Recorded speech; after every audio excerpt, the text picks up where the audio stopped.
हैं कि हमारे यहाँ सीटों के लिए कोई मारामारी की स्थिति नहीं है। फाइनल वोटर लिस्ट आ जाएगा तो भारतीय जनता पार्टी के नेता का भी और जनता दल यू नेता का भी आवाज़ बदल जाएगा।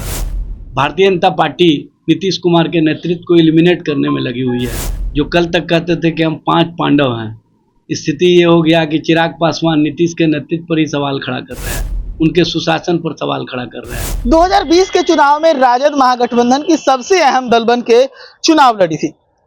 बिहार के 243 विधानसभा सीटों में 143 सीटों पर राजद चुनावी मैदान में उतरी थी और तब राजद के साथ महागठबंधन में कांग्रेस और 3 लेफ्ट की पार्टियां थी, सीपीआई, सीपीएम और सीपीआई-एमएल। ये गठबंधन चुनावी मैदान में उतरी थी और इसमें सबसे बड़े पार्टी के तौर पर राजद चुनाव लड़ी थी और सबसे ज्यादा बिहार भर में सबसे ज्यादा विधायक वाला पार्टी बनकर राजद उभरी थी। इसके बाद से अब 2025 का चुनाव शुरू होने वाला है और अब तक जो राजद है इसने कई सारे उतार चढ़ाव, कई सारे बदलाव भी देखे हैं। कुछ विधायक राजद से अलग भी हुए, कुछ विधायक राजद में आए भी। तो इस पर एक विशेष रिपोर्ट मैं आपके सामने पेश करता हूं। बिहार की राजनीति में राजद की भूमिका हमेशा से ही महत्वपूर्ण रही है। 2020 के विधानसभा चुनाव में इस पार्टी ने करीब 143 सीटों पर चुनाव लड़ा, जो उस समय के महागठबंधन का अहम हिस्सा था। इस गठबंधन में कांग्रेस, वामपंथी दल जैसे सीपीआई, सीपीएम, सीपीआई-एमएल के साथ कई छोटे दल भी शामिल थे, जिनके संयुक्त प्रयास ने राजद को मजबूती दी। उस वर्ष राजद ने 75 सीटें जीतकर बिहार की सबसे बड़ी पार्टी बनने का गौरव हासिल किया, लेकिन चुनाव के बाद पार्टी को चुनौतियों का सामना भी करना पड़ा। 7 से अधिक विधायक पार्टी छोड़कर अन्य दलों में शामिल हो गए, जिनमें कुछ भाजपा की ओर भी गए। वहीं दूसरी ओर पार्टियों से कुछ विधायक राजद में भी शामिल हुए, जिनमें उपेंद्र कुशवाहा के समर्थक प्रमुख थे। इस तरह के बदलाव ने पार्टी को नए सिरे से आकार देने में चुनौती दी। 2025 के विधानसभा चुनाव की तैयारियों में राजद सक्रिय है। हालांकि कांग्रेस 70 सीटों की दावेदारी कर रही है, इसलिए सीटों के बंटवारे पर अभी बातचीत जारी है। पार्टी लगभग 120 से 140 सीटों पर लड़ने का लक्ष्य रख रही है। संगठन को मजबूत बनाने के मकसद से राजद ने टिकट वितरण में पारदर्शिता और साफगोई का संकल्प लिया है। टिकट केवल उन नेताओं को मिलेगा जो मेहनती, प्रतिबद्ध और सच्चे कार्यकर्ता हैं। गुटबाजी या पार्टी विरोधी गतिविधियों में लिप्त नेताओं को मौका नहीं मिलेगा। तेजस्वी यादव ने पार्टी में गुटबाजी बर्दाश्त न करने और केवल कार्यकर्ताओं के आधार पर टिकट देने की नीति अपनाई है। उनका कहना है कि गठबंधन की मजबूती के लिए साफ सफाई जरूरी है। वे चाहते हैं कि राजद युवाओं और आम जनता के बीच अपनी पकड़ मजबूत करे। तेजस्वी के 5 बड़े चुनावी एजेंडे हैं: शिक्षा, स्वास्थ्य व्यवस्था में सुधार, बेरोजगारी का समाधान, कृषि विकास, अपराध नियंत्रण और युवा सशक्तिकरण। ऐसे एजेंडे बिहार के विकास को नई दिशा देंगे, युवा वर्ग के लिए बेहतर अवसर सुनिश्चित करेंगे। 15 साल से बिहार सरकार चला रहे नीतीश कुमार के प्रशासन में भ्रष्टाचार और कमजोरी की शिकायतें सामने आई है। तेजस्वी यादव ने इन समस्याओं से निपटने के लिए सशक्त युवा नेतृत्व, पारदर्शिता और कड़ा कानून व्यवस्था सुधार का वादा किया है। उनका मानना है कि बिहार तभी आगे बढ़ेगा जब प्रशासन जनता के प्रति जवाबदेह होगा। राजद का यह सफर बदलाव की उम्मीद लेकर आगे बढ़ रहा है।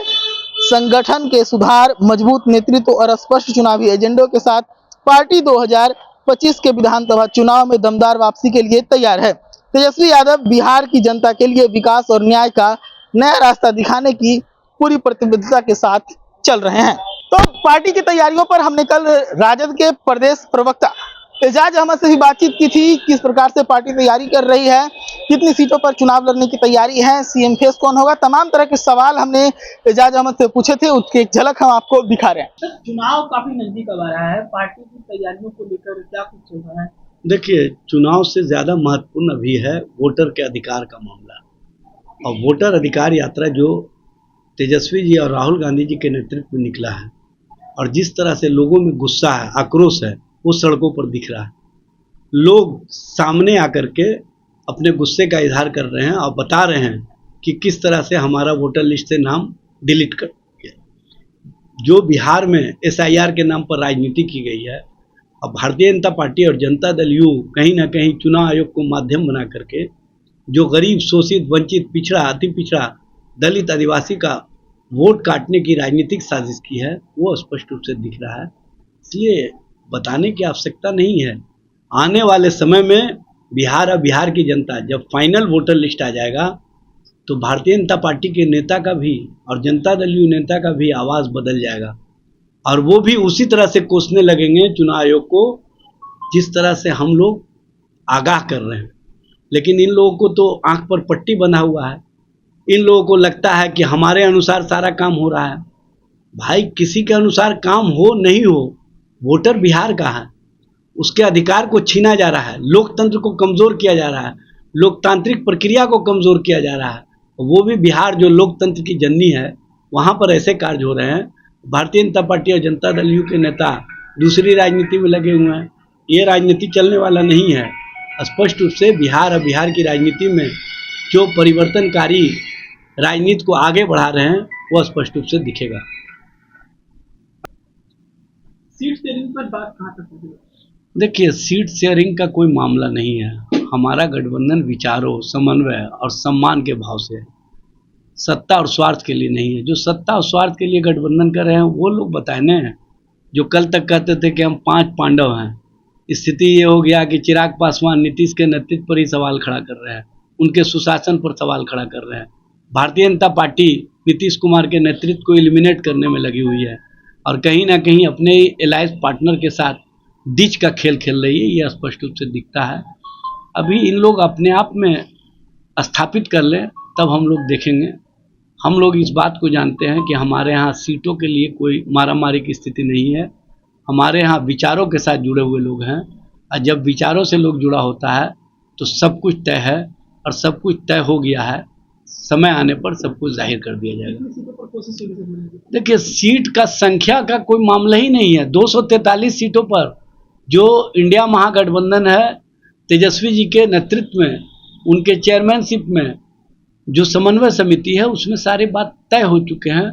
सब कुछ समय पर घोषित कर दिया जाएगा। लेकिन माले और वीआईपी दोनों को अपनी सीटों की संख्या, देखिए, संख्या बताना और संख्या कार्यकर्ताओं के भावना के साथ रखना ये अलग मामला है। लेकिन जब बैठक होती है तो सारे बात स्मूथली तय हो जाएंगे, इसमें कहीं कोई मामला नहीं है। तो आपने देखा ये झलक है एजाज अहमद की। उन्होंने सीधे तौर पर कहा है कि इस वक्त हमारे लिए सबसे बड़ा जो मुद्दा है वो एसआईआर का मुद्दा है और एसआईआर से निपटने के बाद हम लोग चुनाव को लेकर आगे बातचीत करेंगे, सीट शेयरिंग पर आगे बातचीत होगी। वहीं इस पार्टी के लिए अब 2 और पार्टी जो है उनकी तरफ से सीटों का जो डिमांड हुआ है वो भी कहीं ना कहीं इस बार समस्या पैदा कर सकती है। मैं आपको बता दूं कि वीआईपी के तरफ से मुकेश सहनी की जो पार्टी है उसके तरफ से लगातार 60 सीटें और डिप्टी सीएम की पोस्ट की डिमांड की जा रही है। तो वहीं पर अगर बात करें सीपीआई एमएल की, तो सीपीआई एमएल ने भी कल 40 सीटों की डिमांड की थी, जिसके बाद से इस बार सीट शेयरिंग में महागठबंधन के अंदर कुछ समस्याएं बहुत तेज नजर आने वाली है।